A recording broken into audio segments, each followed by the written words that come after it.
যেই ধর্ম ভাব আর উচ্ছ্বাসের উপরে প্রতিষ্ঠিত, সেই ধর্ম সীমাবদ্ধ। আমাদের ধর্ম শুধু মানুষের বলে কথা নয়, সমস্ত জীব জগতের সমানভাবে সমান অংশীদার হিসাবে আমাদের ধর্ম।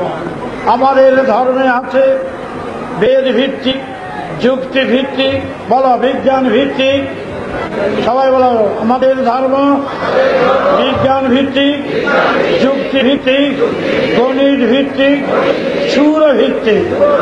কল্পনা গল্পের স্থান নেই, ভাব উচ্ছ্বাসের স্থান নেই।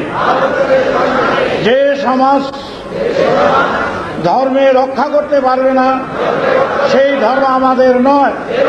আমাদের ধর্ম সমাজকে রক্ষা করা, বাঁচিয়ে রাখা, ধনী গরিব একাকার হয়ে এক সুরে থাকবে, এক বন্ধনে থাকবে, এক সমতার সুরে থাকবে। প্রমাণ ছাড়া গ্রহণ করা নিষেধ। মনে থাকবে তোমাদের।